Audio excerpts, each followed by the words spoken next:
হেই, আসসালামু আলাইকুম। আজকে আমি যেটা বলবো যে আমার হাতে আছে লুৎফর রহমানের একটা বই। ঠিক আছে, ছোট একটা ছোট একটা বিষয় আপনার সাথে আলোচনা করবো। সেটা হচ্ছে লুৎফর রহমান বলেছেন যে আপনার ছেলে মেয়েকে অবশ্যই শিক্ষিত করতে হবে।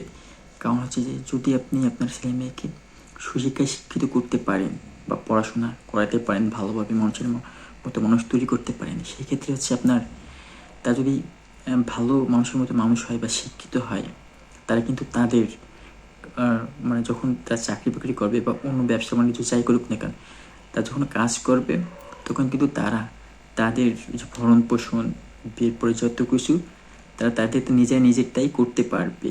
তখন মা বাবার যদি কিছু থাকে বা মা বাবার যে সম্পত্তি থাকবে সেটা কিন্তু আর মানে ওই সন্তান আর চাইতেও আসবে না। সেক্ষেত্রে সন্তানের মা বাবার যেটা সম্পর্ক সেটা ভালো থাকবে। অনেক ক্ষেত্রে দেখা যায় যে অনেক ফ্যামিলি আছে যে সন্তানের শিক্ষিত করতে পারে না এক কথা, আর কেউ শিক্ষিত করতে চায় না, সেটা আলাদা কথা। অনেক আছে যে তারা শিক্ষিত করে কি করবে বা চাকরি করে কি করবে, কেউ ভেবে শিক্ষিত করতে চায় না। কিন্তু এখানে লুৎফর রহমান বলেছেন যে আপনি যদি আপনার সন্তানকে ভালোভাবে শিক্ষিত করতে পারেন, সুশিক্ষায় শিক্ষিত, ঠিক আছে, এবং মানুষের মতো মানুষ করতে পারেন, সেই ক্ষেত্রে হচ্ছে আপনার যখন তারা চাকরি করবে বা ব্যবসা করবে যাই করবে, তখন তারা তাদের বিয়ে দিলেন, বিয়ে করলো, সেই ক্ষেত্রে তারা তাদেরটা কিন্তু তারা নিজেরাই করতে পারতেছে, কিন্তু আপনার দিকেও পাশাপাশি দেখতে পারতেছে। এবং আপনি বা আপনার যে আপনি যে কাজ করতেন বা চাকরি করতেন, ব্যবসা করতেন, আপনার যে মূলধন বা আপনার যে বাড়িটারি, ওরা কিন্তু কখনো কোনোদিনও আপনার কাছে চাইতে আসবে না। ঠিক আছে, যে এইটা বা এইটা হলো না কেন, কারণ যে শিক্ষিত মানুষ, সুশিক্ষায় শিক্ষিত, সে কিন্তু কখনোই ভাগ চাইতে আসবে না তার বাবার কাছে, উল্টারও দিবে। কিন্তু যারা উজবুক আছে, অশিক্ষিত আছে, ওরাই কিন্তু এসে বলবে যে আমার জায়গার ভাগ দাও, আমার জমির ভাগ দাও। ঠিক আছে, আরও বাপ মাকে দেখে না এখানে। আর আমাদের সমাজে আছে যে আসলে সবার ফ্যামিলি তো সমান না। অনেকে আছে যে পড়াশোনা করাইতে পারে না, বা অনেকে আছে পড়াশোনা সব কিছু থাকা সত্ত্বেও পড়াশোনা করে না। কিন্তু আপনাকে একটা কথা সবসময় যদি মনে রাখতে হবে, একটা ছেলে একটা মেয়ে দুইটা দিকে আছে কি স্বপ্নে, ছেলে আর মেয়ে এই দুইটা বিষয়ে সব থেকে যদি আফসোস করে, এই দুইটা বিষয়ে আফসোস করে একটা সময় গেলে, মানে এই দুই টাইপের ছেলে মেয়ের ক্ষেত্রে, সেটা হচ্ছে যে আপনার ছেলেরা আফসোস করবে যে একটা সময় যাওয়ার পর পর্যন্ত ছেলেরা আফসোস করে যে আসলে আমরা যদি একটু পড়াশোনা করতে পারতাম, পড়াশোনা শিখতে পারতাম, ঠিক আছে, আমি যদি এই পাশটা করতে পারতাম, বা আমি যদি এই পর্যন্ত পড়তে পারতাম বা পড়তাম, তাহলে কিন্তু আসলে ভালো কিছু হইতো। কিন্তু এই বয়স না হওয়া পর্যন্ত কেউ আসলে বুঝতে পারে না আসলে তার যে পড়াশোনা করা উচিত, এটা কিন্তু বুঝতে পারে না। অনেকটাই মেয়েদের ক্ষেত্রে সেটা বলবো, সেটা হচ্ছে যে অনেক মেয়ে আছে যে নিজে অনেক পণ্ডিত মনে করে, কারণ মেয়েরা তো আপনার মেয়েদের তো আর ওই ছোটোবেলা থেকে বাইরে কাজ করা লাগে না। ছেলেদের যেরকম অনেক ফ্যামিলি আছে যে আপনার একটু ছেলে বড় হইলেই পরিবার যদি টানাটানি থাকে, সেক্ষেত্রে ওই ছেলেরই হচ্ছে আপনার পরিবারের যে ভারটা ওইটা আছে কাঁধে নেওয়া লাগে। সেই ক্ষেত্রে এই যে কাঁধে নেওয়া লাগলো এবং তার যে ফ্যামিলি চালানো লাগলো, সেক্ষেত্রে অনেকের আছে যে পড়াশোনা হয় না বা পড়াশোনা করতে পারে না, এটা তো তার দোষ না, ফ্যামিলির বোঝা তাকে তো নিতেই হবে। পুরুষ মানুষ যেহেতু কিছু নিয়ে কিছু তো করতেই হবে আগে আর পরে।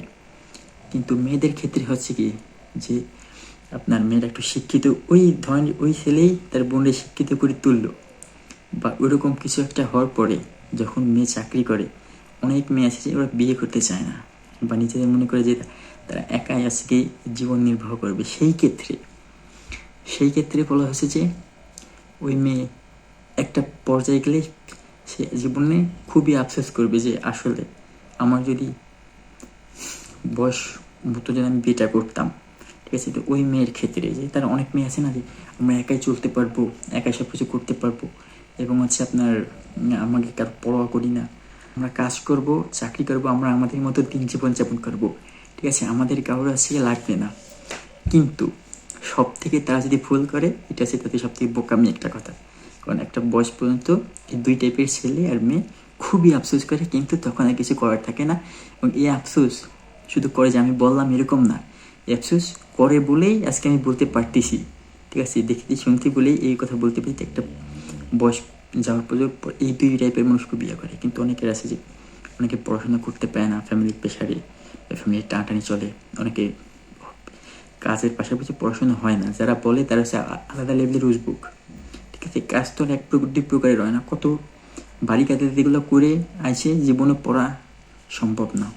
একটা লুৎফর রহমান বলেছেন যে অবশ্যই প্রত্যেকটা ছেলে মেয়েকে অবশ্যই সুশিক্ষায় শিক্ষিত হইতে হবে। ঠিক আছে, এবং পড়াশোনা না জানলেও সমস্যা নাই, চরিত্র কোনো সমস্যা না হয়। ঠিক আছে, মানুষের কীভাবে মিশতে হবে, চলতে হবে, এই বিষয়ে এই বইটা খুবই ভালো একটা বই। আমি এর ছোট একটা বই পড়ি, এটা হচ্ছে অনেক মোটা একটা বই, আর পেজ হচ্ছে কি আপনার 791 পেজের একটা বই। এটা এই বইতে এরকম লেখা আছে যে আগেরকার দিনে ছেলে আর মেয়ের যে বিয়ে, সেটা হচ্ছে বংশ হিসাবে দিত, বংশ অনুযায়ী দিত, কারণ হচ্ছে উচ্চ বংশের সাথে উচ্চ বংশের বিয়ে ওইটাই দিত।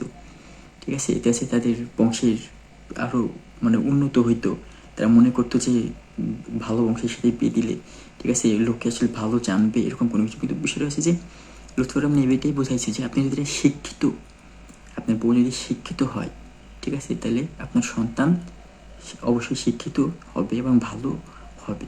কারণ আপনি তো কাজে ব্যস্ত থাকবেন, সেই ক্ষেত্রে হচ্ছে আপনার শিক্ষিত হয়, সে সব দিক বিবেচনা কইরা, ঠিক আছে, পরিবার সামলানো, বাচ্চা সামলানো, সব কিছু সামলাইতে পারবে। এই জন্য অবশ্যই শিক্ষিত হইতে হবে, যাতে শুধু চাকরি না, ব্যবসা করলে কোনো সমস্যা নেই, নিজের কাজ নিজে করলেও কোনো সমস্যা নেই, ছোটো কাজ করলেও কোনো সমস্যা নেই, কারণ তো কৈফিয়ত দিয়ে লাগতেছে না, কাজ কোনো কাজই ছোটো না। সবাই এই কথাই কিন্তু বলে, ঠিক আছে, চাকরি করবে, ব্যবসা করবে, এরকম করে খুঁজবে না, যে যার ভালো লাগে সেটা করে। এবং ডাক্তার লুৎফর রহমান এইটাও দেখাইছে এই বইতে, কিন্তু জমিদারের যে খাজনা আদায় করতো না, জমিদারি সেই খাজনা আদায় করতো, সে যেখানে থাকতো ইসের মাধ্যমে, পরে তারা কিন্তু সেই কামারের কাজ করছে, এই বইতে এটা দেখাইছে। পরে সে আর তার বন্ধু মিলে কামারের দোকান দিচ্ছে এবং অনেক লোক কর্মসংস্থানের সুযোগ করে দিয়েছে, এবং এই কাজ করছে। অনেক শিক্ষিত জমিদারির খাজনা আদায় করতো এবং অনেক জমিদারির যেসব কাজ ওইসবই করতো, ঠিক আছে, কিন্তু পরে তারা এই কাজ বেছে নেয়।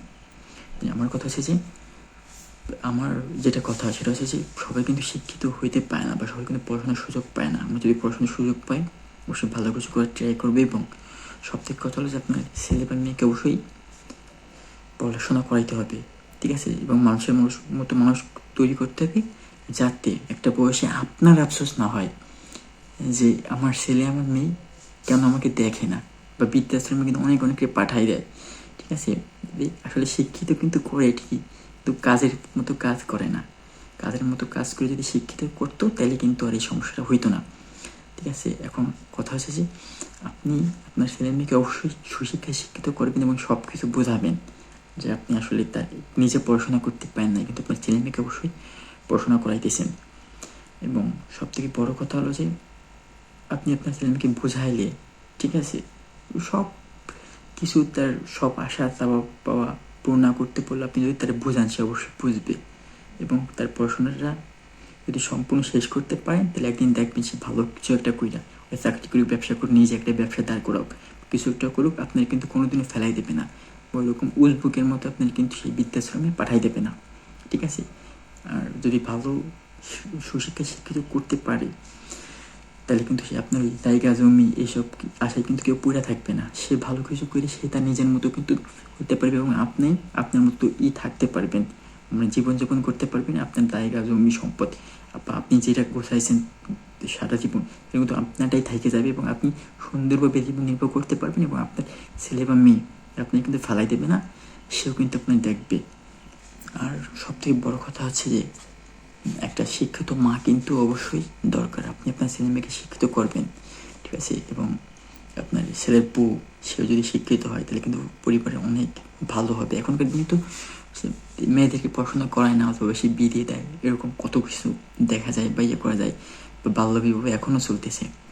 ঠিক আছে, এখন কথা হচ্ছে যে যদি একটা পরিবারে ধরেন আপনার বই বা আমার বই যদি শিক্ষিত হয়, তাহলে কিন্তু আমাদের সব দিক থেকেই ভালো হবে, আন্ডারস্ট্যান্ডিং ভালো হবে, সব কিছুই ভালো হবে। এই জন্য মেয়েদেরকে অবশ্যই পড়াশোনা করা লাগবে, ঠিক আছে। তার পাশাপাশি ছেলেদের তো অবশ্যই মাসবি করাই লাগবে, কারণ পড়াশোনা ছাড়া কিন্তু আপনার ওই আফসোসের সীমা থাকবে না কোনো একটা বয়স পর্যন্ত। আমি অনেক দেখছি, ঠিক আছে, আমার বয়সে বড় একটা সময় যে আফসোস করে যে আমি যদি এইটুকু পড়তে পারতাম বা এই ক্লাস পর্যন্ত পড়তে পারতাম, যদি এইটা পড়তে পারতাম তাহলে অবশ্যই ভালো কিছু একটা করতে পারতাম, বা আসলে ডাল ভাত খেয়েও আসলে জীবন নির্বাহ করতে পারতাম। সেই ক্ষেত্রে সেই কথাগুলো করা। তো রহমান এই বইটা আসলে খুবই ভালো একটা বই, ঠিক আছে, উনি আসলে খুবই ভালো লিখছেন। আর এত মোটা বই, 791 পেজের বই, এ তো পড়ার যাতেই কথা না। অবশ্যই কথা হলো যে আমাদের ছেলে মেয়েকে অবশ্যই সুশিক্ষায় শিক্ষিত করবো। ভালো স্কুলে পেলাম না, ভালো কলেজে পেলাম না, পড়াশোনা অবশ্যই প্রত্যেকটা মানুষের জন্য করা উচিত। এবং যদি পরিবারের মা বাবা যদি দুজনে শিক্ষিত থাকে তাহলে কিন্তু সব থেকে বেটার, আরও বেশি ভালো হয়, অনেক কিছু শিখতে পারে ছেলে মেয়ে। মা বাবা শিক্ষিত হয়, পড়াশোনা নাও জানি তাও কোনো সমস্যা নাই, ঠিক আছে। কোনো সব কিছু হলো নিজের কাছে, যে যদি নিজের যদি জানার ইচ্ছা থাকে তাহলে অনেক কিছু জানা যায়, নিজের শেখার ইচ্ছা থাকলে অনেক কিছু শেখা যায়, নিজের করার ইচ্ছা থাকলে অনেক কিছুই করা যাবে, ঠিক আছে। আজ এই পর্যন্তই। ভালো থাকবেন, সুস্থ থাকবেন, নিরাপদ থাকবেন। আল্লাহ হাফেজ।